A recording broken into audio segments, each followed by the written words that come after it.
क्या पढ़ना है आज आप लोगों को? भूकंप। क्या पढ़ना है? अर्थक्वेक। भूकंप किसे कहते हैं? अर्थ को कहते हैं।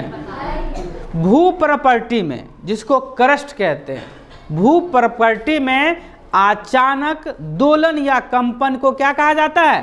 भूकंप कहते हैं। हम लोग किस पर हैं? क्रस्ट पर रहते हैं। कहाँ रहते हैं? क्रस्ट का मतलब पृथ्वी का सबसे ऊपरी भाग, जिसको एडवर्ड सोयस के अनुसार पढ़ेंगे तो सियाल कहते हैं, भू प्रॉपर्टी या क्रस्ट कहते हैं। क्रस्ट पे हम लोग रहते हैं। इस क्रस्ट पर अचानक दोलन या कंपन, कंपन मतलब हिलना, उसको क्या कहा जाता है? भूकंप कहा जाता है। क्या कहा जाता है? और भूकंप का अध्ययन क्या कहलाता है?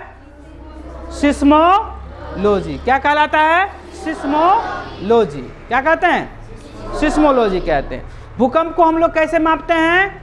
रिएक्टर स्केल पर। किस पे मापते हैं? और मापने वाले यंत्र को क्या कहते हैं? सिस्मोग्राफ। सिस्मोग्राफ कहते हैं। इतना समझने में कोई दिक्कत?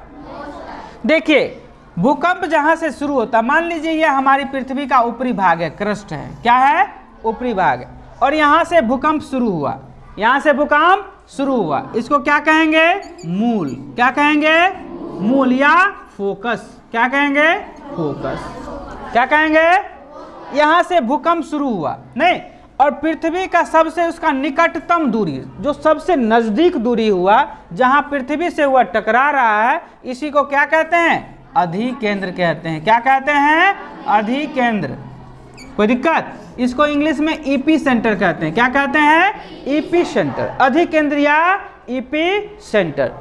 यहाँ पर भूकंप का झटका जो होता है सबसे अधिक महसूस होता है। क्यों? क्योंकि सबसे वह नजदीक दूरी होती है। क्योंकि भूकंप की तरंगें कितने प्रकार की होती है? 3 तरह। एक तरंग क्या होता है? प्राइमरी। क्या होता है? प्राइमरी। दूसरा सेकेंडरी, और तीसरा एल तरंग। ठीक है। पी से हो गया पी तरंग, पी से हो गया पी तरंग। यह तरंग कैसी तरंगें होती है? तो अनुदैर्घ्य होती है। कैसी तरंगें होती है? अनुदैर्घ्य होती है। यह पी तरंगें जो होती है, ठोस, द्रव और गैस तीनों में गमन करती है, अर्थात सॉलिड, लिक्विड और गैस तीनों में गमन करती है। एस तरंग कैसी तरंगें होती है?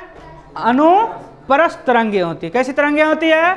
अनुप्रस्थ तरंगें होती है। और यह किस में गमन करती है? सॉलिड और गैस में। लिक्विड में गमन नहीं करती है, तरल में गमन नहीं करती है। और एल तरंगें जो होती है, यह लास्ट की तरंगे है। एल से लास्ट होता है ना। ऐसे इसकी खोज HD लव नाम के वैज्ञानिक ने किया था, इसलिए इसका नाम लव तरंग भी कहते हैं। कौन सा तरंग कहते हैं? लव तरंग भी कहते हैं। कौन सा तरंग है? HD लव के द्वारा खोजा गया था, एल से है। तो ये 3 प्रकार की तरंगे हैं। पी मतलब प्राइमरी तरंगे, जिसको प्राथमिक तरंग कहते हैं। इससे सबसे कम क्षति होता है। इससे सबसे कम क्षति होता है। क्यों कम क्षति होता है? क्योंकि इसकी आवृत्ति बहुत अधिक होती है। देखिए, तरंग को हम लोग पढ़ेंगे तो तरंग जो होता है, आवृत्ति ऐसे ही बनाया जाता है। तो ये जितना जल्दी होगा उससे कम क्षति होगा। और जैसे ही इसका वेव ऐसे बढ़ेगा, एस तरंग ऐसे हो जाता है, और एल तरंग में जाते हैं तो और ये बढ़ जाता है। क्या होता है?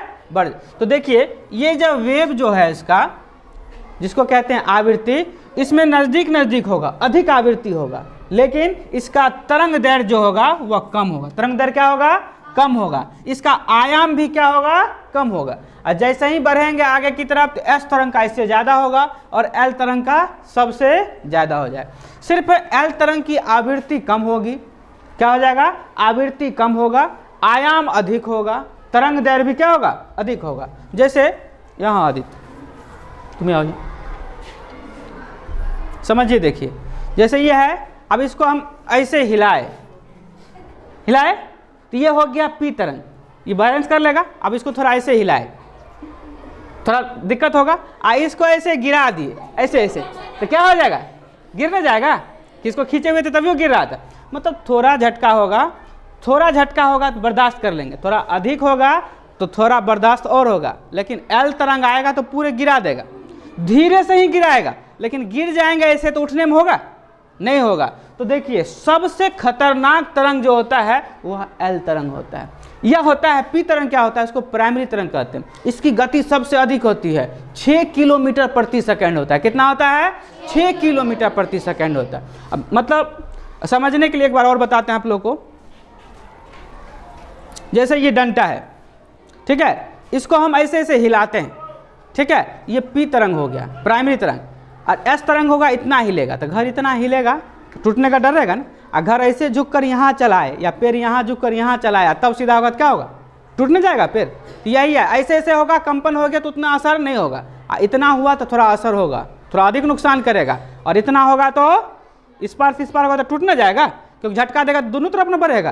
तो यही होता है। तो प्राइमरी तरंग जो होता है स्पीड में झटका के साथ होता है, इसलिए उसके कहते हैं कि आवृत्ति अधिक होती है। आवृत्ति क्या होती है, झटका अधिक होगा, लेकिन तरंग दैर्घ्य क्या होगा, कम होगा, दूरी कम हो जाएगा। ये क्या होगा, दूरी कम ना होगा, और आयाम भी कम होगा, डिस्टेंस भी कम होगा। जैसे ही एस तरंग आएगा तो उसकी गति कम है, कितना गति लिखा है, 3.5 किलोमीटर प्रति सेकेंड, एवरेज मानिए 3, तो दुगुना हो गया, 3 से दुगुना है 6। पी तरंग बहुत तेजी में आएगा, 6 किलोमीटर प्रति सेकेंड की रफ्तार से आएगा, जबकि एस तरंग कितना आएगा, लगभग 3-3.5 किलोमीटर प्रति सेकेंड, उसका आधा, तो अधिक देर झुकाएगा, अधिक देर रहेगा। और एल तरंग क्या है, और धीरे से आता है, कितना, तो 1.5 किलोमीटर प्रति सेकेंड से, उसका तरंग दैर्घ्य और आयाम क्या होता है, बहुत ज़्यादा होता है, जिससे क्या होता है, सबसे ज़्यादा नुकसान करता है। 2015 में नेपाल में जो भूकंप आया था, देखे, सुने होंगे, थोड़ा बहुत सुने होंगे, नहीं 2 बार 3 बार आया था, तो उसकी आवृत्ति लगभग 8 के आसपास मापी गई थी। 6 से ऊपर जाएगा तो नुकसान करेगा, 6 से ऊपर जाएगा तो नुकसान करेगा। 8 की आवृत्ति थी, तो उसमें बहुत नुकसान हो गया, बहुत बिल्डिंग, घर, मंदिर उंदिर बहुत सारा टूट गया था। भारत में भी महसूस किया गया, बिहार में भी महसूस किया गया।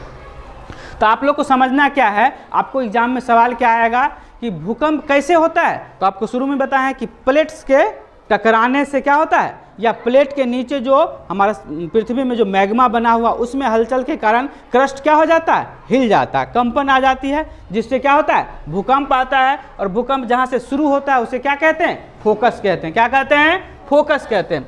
और फोकस से सबसे कम दूरी जो पृथ्वी की सतह को टच करता है उसे अधिकेंद्र या ईपी सेंटर कहते हैं। क्या कहते हैं, ईपी सेंटर कहते हैं। भूकंप की तरंगें कितनी प्रकार की होती है, 3 प्रकार की। सबसे पहला प्राइमरी तरंग होता है, दूसरा सेकेंडरी होता है, जिससे प्राइमरी तरंग को पी तरंग कहते हैं, सेकेंडरी तरंग को क्या, कौन सा तरंग कहते हैं, एस तरंग कहते हैं, और सबसे जो लास्ट में आता है उसको कौन सा तरंग कहते हैं, एल तरंग कहते हैं। पी तरंग जो होता है वह उसकी गति सबसे अधिक होती है, 6 किलोमीटर प्रति सेकंड होती है। एस तरंग की गति कितना किलोमीटर होता है, 3.5 किलोमीटर या 3 किलोमीटर प्रति सेकंड होता है। और एल तरंग की गति 1.5 किलोमीटर प्रति सेकंड होता है। यह अनुदैर्घ्य तरंगें होती है। कौन सी तरंग, पी तरंग अनुदैर्घ्य तरंगें होती है, ठोस, द्रव और गैस तीनों में गमन करती है। एस तरंग जो होती है वह अनुप्रस्थ तरंग होती है, जो सिर्फ गैस और सॉलिड में अर्थात ठोस और गैस में, लिक्विड में गमन नहीं करती है। जबकि एल तरंग जो होता है यह फिर तीनों में गमन करता है। इतना समझने में कोई दिक्कत।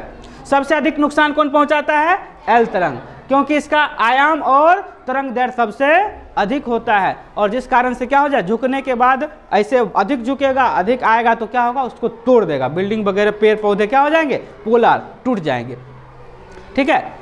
एस तरंग जो होता है यह द्रव में गमन नहीं करता है, तो सुनामी वगैरह में एस तरंग नहीं होगा। जब होगा तो या तो पी तरंग होगा या तो कौन सी तरंग होगा, एल तरंग होगा। इतना समझने में कोई दिक्कत।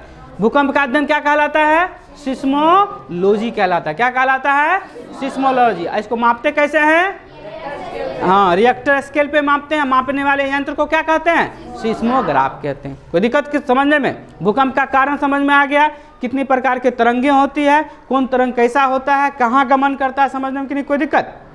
कोई दिक्कत। देखिए, पी तरंग जो है यह प्राइमरी तरंग है, इसका असर कम होता है। जैसे मान लीजिए कोई चीज़ आपको खरीदना है और कोई यहाँ से सामान जा रहा है, एक बार देखे और चला गया तो भूल जाएंगे। लेकिन 2-4-6 महीना से देख रहे हैं और उसको खरीदना है तो आपके दिमाग पर अधिक न रहेगा। और 2-4 साल से अगर देख रहे हैं जिस चीज़ को खरीदना है, 2-4 साल से सोच रहे हैं उसके बारे में, वो यहाँ से गुजर जाएगा तो क्या होगा, अधिक तकलीफ देगा ना। जैसे मान लीजिए कोई वस्तु आपको खरीदना है तो एक बार देखे चला गया, मैंने अभी नज़र आया, अभी सोचे खरीदना है, देखे तो सोचेंगे बाद में खरीद लेंगे। लेकिन 2 महीना से सोच रहे हैं खरीदना, 6 महीना से सोच रहे हैं और वह चला जाए तो तकलीफ होगा। और 2 साल से सोच रहे हैं खरीदना और वह सामान यहाँ से चला जाएगा तो अधिक तकलीफ होगा, नहीं तकलीफ होगा। तो यही चीज़ है कि एल तरंग सबसे लास्ट में आता है और इसकी गति जो होती है कम होती है और यह सबसे अधिक नुकसान पहुंचाता है। कारण क्या है? इसका आयाम और तरंग दैर्घ्य बहुत अधिक होता है।